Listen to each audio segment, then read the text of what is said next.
सबको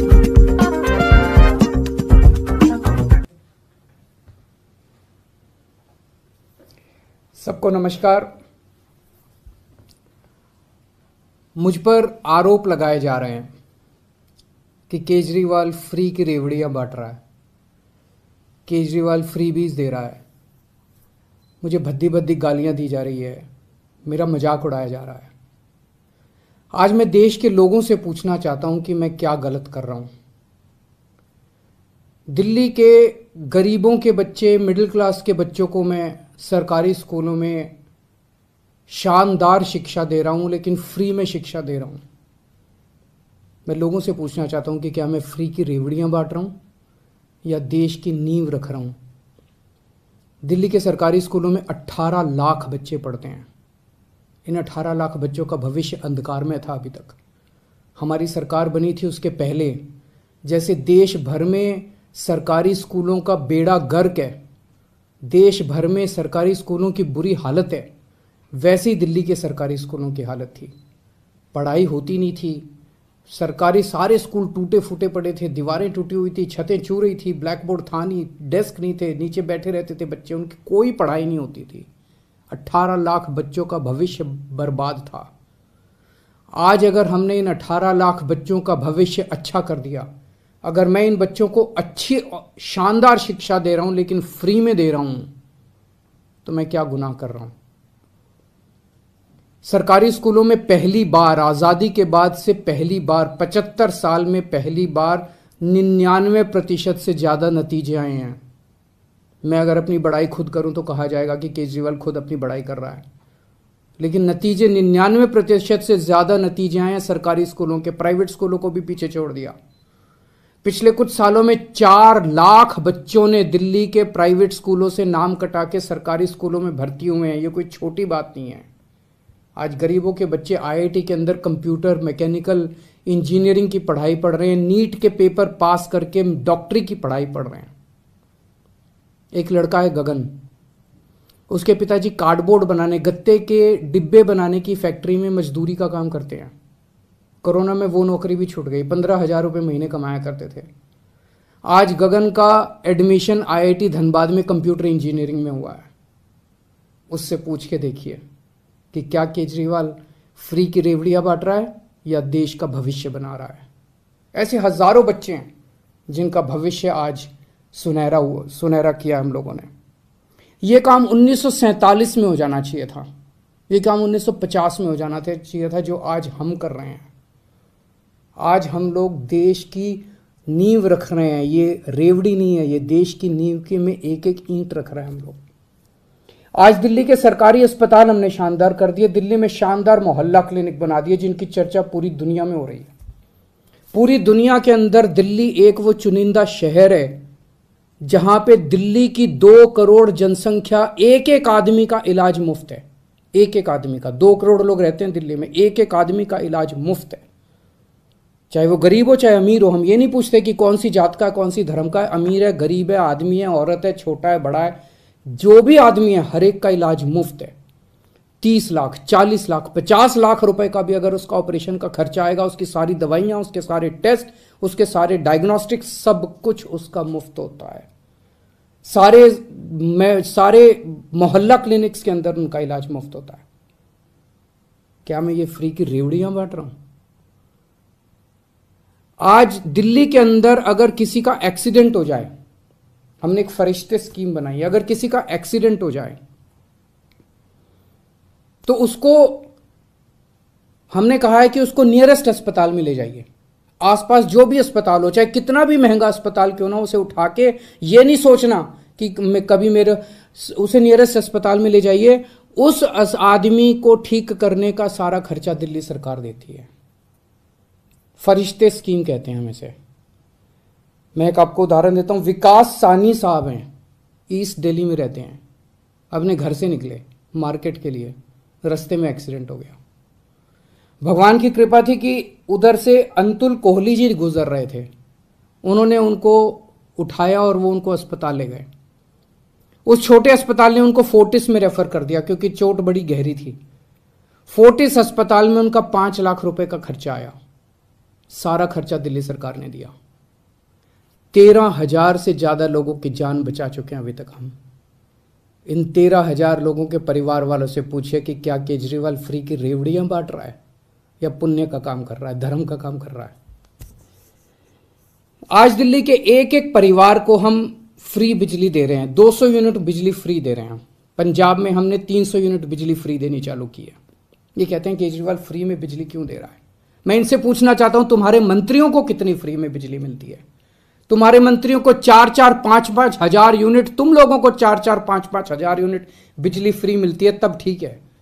लेकिन गरीब जनता को अगर मैंने 200 यूनिट 300 यूनिट बिजली फ्री दे दी तो तुम्हें बड़ी तकलीफ होती है। आज दिल्ली के अंदर हमने फ्री में लोगों को योगा कराना चालू किया। 17,000 लोग दिल्ली में, हम उनको फ्री में टीचर भेजते हैं। रोज सुबह हमारे 500 से ज्यादा टीचर फ्री में जगह जगह लोगों को योगा कराने जाते हैं। हमने दिल्ली में सबकी दवाइयां सब कुछ फ्री कर दिया, टेस्ट फ्री कर दिए, इलाज फ्री कर दिया। लेकिन हमारा मकसद है कि कोई बीमारी नहीं पड़ना चाहिए। उनको योगा सिखाते हैं हम लोग। 17,000 लोगों को हम योगा सिखा रहे हैं, डेली फ्री में योगा टीचर भेज रहे हैं। बताइए क्या गलत कर रहे हैं? आज मैं दिल्ली में हजारों लोगों को फ्री में यात्रा करा चुका, हजारों बुजुर्गों को, लगभग 45,000 से ज्यादा बुजुर्ग ये तीर्थ यात्रा कर चुके हैं। अयोध्या जी गए, हरिद्वार ऋषिकेश गए, मथुरा वृंदावन गए, शिरडी बाबा गए, रामेश्वरम जी गए, पुरी जी गए, पता नहीं कहां कहां हम लोगों ने उनको फ्री में तीर्थ यात्रा कराई है। तीर्थ यात्रा कराने का तो पुण्य होता है। और ये लोग कह रहे हैं कि ये लोग मुझे गालियां दे रहे हैं, कह रहे हैं केजरीवाल फ्री में रेवड़ी बांट रहा है। आज महिलाओं को हम दिल्ली में फ्री में ट्रांसपोर्ट, फ्री में उनको हम बसों में ट्रांसपोर्ट दे रहे हैं। मेरा क्या कसूर है? जो लोग मेरे को गालियां दे रहे हैं उन्होंने हजारों करोड़ रुपए खर्च करके अपने लिए प्राइवेट प्लेन खरीदा है। हजारों करोड़ रुपए खर्च करके अपने लिए शानदार हवाई जहाज खरीदे हैं इन्होंने। केजरीवाल अपने लिए हवाई जहाज नहीं खरीदता। केजरीवाल अपनी मां बहनों का सफर, उस पैसे को बचा के मां बहनों का सफर फ्री करता है। बताइए केजरीवाल क्या गलत कर रहा है? पढ़ा लिखा हूं मैं,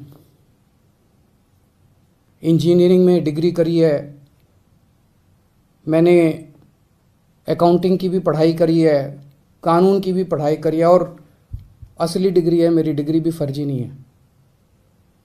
सब कुछ समझता हूं। आज इतनी चीजें फ्री करने के बाद भी दिल्ली का बजट फायदे में चल रहा है। ये मैं नहीं कह रहा। अभी थोड़े दिन पहले सीएजी की रिपोर्ट आई है, और सीएजी की रिपोर्ट ने कहा है कि 2015 के बाद से, जब से केजरीवाल की सरकार आई है, तब से दिल्ली का बजट नफे में चलने लगा। उसके पहले घाटे में चलता था। तो बजट भी नफे में चल रहा है। कोई नया टैक्स नहीं बढ़ाया, भ्रष्टाचार खत्म कर दिया। भ्रष्टाचार खत्म करके जो इतना पैसा बचा, उससे अगर अब मेरे अपने लोगों की मैंने इतनी सहूलियतें दे दी, तो बताइए मैंने क्या गलत किया? मैं बताता हूं आपको फ्री की रेवड़ी क्या होती है, और मैं बताता हूं आपको इस देश में फ्री की रेवड़ी कौन बांट रहा है। एक कंपनी है बहुत बड़ी, उस कंपनी ने लोन लिया कई बैंकों से, खा गए वो लोन, बैंक दिवालिया हो गए, और उस कंपनी ने एक राजनीतिक पार्टी को चंदा दे दिया, कुछ चंद करोड़ रुपए का, और उस कंपनी के खिलाफ सरकार ने कोई एक्शन नहीं लिया। ये फ्री की रेवड़ी है। जब आप अपने दोस्तों के हजारों हजारों करोड़ रुपए के लोन फ्री में माफ कर देते हैं, ये फ्री की रेवड़ी है। जब आप विदेशों की यात्रा में जाते हैं और विदेशों की यात्रा के बहाने आप अपने चंद दोस्तों के लिए वहां ठेके लेते हैं विदेशी सरकारों से, ये फ्री की रेवड़ी है। आज देश में दो किस्म की राजनीति चल रही है, एक ईमानदार राजनीति, एक भ्रष्टाचारी राजनीति। ईमानदार राजनीति वो है जो आज आम आदमी पार्टी कर रही है। हम एक एक चीज में पैसा बचाते हैं, एक एक चीज में पैसा बचाते हैं, और वो पैसा बचा के हम जनता को सारी सुविधाएं दे रहे हैं। और दूसरी है भ्रष्टाचारियों की राजनीति। बड़े बड़े हजारों करोड़ रुपए के ठेके दिए जाते हैं, हजार, ताकि खूब पैसा बनाया जा सके। हजारों करोड़ रुपए के ठेके देते हैं, अपने को देते हैं, अपने दोस्तों को ठेके देते हैं वो सारे, और सारी सुविधाएं अपने मंत्रियों को देते हैं। जनता सुविधा मांगे तो कहते हैं कि नहीं नहीं ये फ्रीबी रेवड़ी बांट रहे हैं। जनता को सुविधाएं नहीं देंगे, जनता को सुविधाएं नहीं देंगे, अपने मंत्रियों को सुविधाएं देते हैं, अपने दोस्तों को ठेके बांटते हैं। ये भ्रष्टाचार की राजनीति है। आज जनता को तय करना है, देश को आज मैं पूछना चाहता हूं, जनता को तय करना है ईमानदारी की राजनीति चाहिए कि भ्रष्टाचार की राजनीति चाहिए। मैं भारत को नंबर 1 बनाना चाहता हूं। मेरी जिंदगी का एक ही मकसद है, भगवान से एक ही प्रार्थना है कि जब तक मैं जिंदा हूं, मेरे जीते जी मैं भारत को दुनिया का नंबर 1 देश देखना चाहता हूं। 75 साल हो गए आजादी के, 75 साल। 75 सालों में हमारे से पता नहीं कितने देश आगे बढ़ गए, जापान, सिंगापुर, जर्मनी, अब तो बताते हैं बांग्लादेश भी कई चीजों में आगे बढ़ गया। हम पीछे क्यों रह गए भाई? हम आगे क्यों नहीं गए? हम दुनिया का नंबर 1 देश क्यों नहीं बने? हमारे में क्या कमी है? भगवान ने सब कुछ दे रखा है हमें, पहाड़, नदियां, तरह तरह की जड़ी बूटियां, फसलें, समुद्र तट, सब कुछ दे रखा है भगवान ने। भारत के लोग इतने इंटेलिजेंट, फिर भी हम नंबर 1 क्यों नहीं बन रहे? तो हमारा मकसद है दुनिया का नंबर 1 देश बनाना दे भारत को। आज दिल्ली के अंदर मैं फ्री की शिक्षा दे रहा हूं, बच्चों को अच्छी शिक्षा दे रहा हूं, फ्री की शिक्षा दे रहा हूं, लोगों को अच्छा इलाज दे रहा हूं, फ्री का इलाज दे रहा हूं। अगर कभी भगवान ने चाहा तो पूरे देश के एक एक बच्चे को हम फ्री की शिक्षा देंगे, अच्छी शिक्षा देंगे, शानदार शिक्षा देंगे। देश के एक एक व्यक्ति को हम अच्छा इलाज देंगे, फ्री का इलाज देंगे, शानदार इलाज देंगे।